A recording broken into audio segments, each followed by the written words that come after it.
Bienvenue sur la voie de l'apprentissage. Aujourd'hui, vous allez découvrir 5 espèces de chats sauvages qui ont toutes une particularité. Nous commençons par mon espèce de félin préféré, le chat de palace, aussi appelé le manul. Ces chats vivent en Asie centrale et se démarquent par leur air grognon. Ce chat est un véritable boudeur. Équipé d'une épaisse fourrure, le manul est pareil pour le climat froid.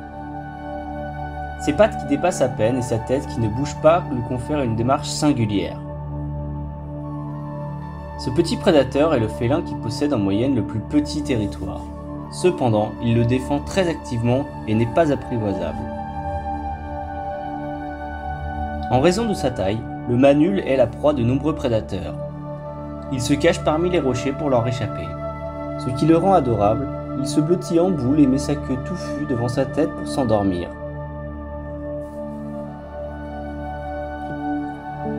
Après avoir parlé du roi des grognons, attardons-nous sur une espèce surprenante, le jaguarondi. Le nom de ce chat n'est pas très parlant, mais son surnom est on ne peut plus clair. Ce chat est surnommé le chat loutre en raison de sa tête si atypique. Il a la particularité d'être le seul félin à vivre en couple. Pouvant mesurer jusqu'à 1,40 m de long, le jaguarondi est plus grand que nos chats domestiques. Vous pourrez trouver ce chat dans les forêts primaires ou les prairies allant du sud des USA à l'Argentine. Sa robe couleur unie lui permet de se camoufler. Ce chat sauvage est assez facilement apprivoisable et a été utilisé par les populations précolombiennes pour chasser les rongeurs. Le félin suivant se nomme le margué, ou encore chat tigre, ou encore chat sauvage de la Nouvelle-Espagne. Sa spécialité, la grimpe. Ce chat est extrêmement à l'aise dans les arbres. Il possède entre autres une souplesse lui permettant de retourner ses pattes arrière et ainsi descendre la tête la première. Ce félin vit principalement dans les arbres. Il en a d'ailleurs fait son terrain de chasse. Rongeurs, oiseaux, lézards, personne n'est à l'abri dans les arbres. Le marguet se trouve dans les forêts tropicales d'Amérique du Sud ou d'Amérique centrale. Il est très craintif et il est assez difficile de le prendre en photo.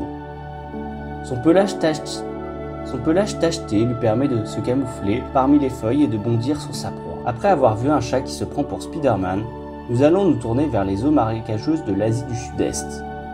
C'est ici que vit le chat viverin, aussi appelé chat pêcheur. Ce chat adore l'eau, c'en est même devenu son terrain de chasse.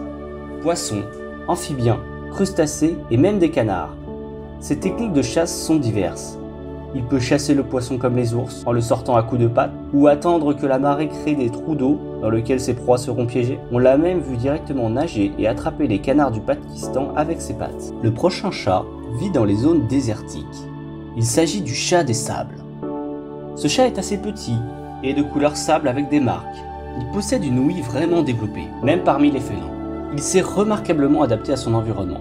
Il possède de la fourrure sous les pattes afin de pouvoir marcher sur le sable chaud. Ce chat est essentiellement nocturne, il utilise son avantageuse ouïe pour la chasse. Il abaisse ses oreilles vers le sol pour écouter. Lorsqu'il a détecté sa proie, il gratte le sol afin de la déterrer. Il chasse ainsi les rongeurs, les insectes, les gerbilles et les gerbouets. Il s'attaque aussi à des serpents comme la vipère à cornes ou la vipère des sables venimeuses. Sa technique est incroyable. Il les assomme d'un coup de patte avant de les mordre au niveau du cou. Remarquable quand on connaît la vitesse d'attaque d'un serpent. J'espère que cette vidéo vous a plu. Si c'est le cas, n'hésitez pas à liker et à vous abonner. Dites-moi en commentaire quel est votre chat préféré.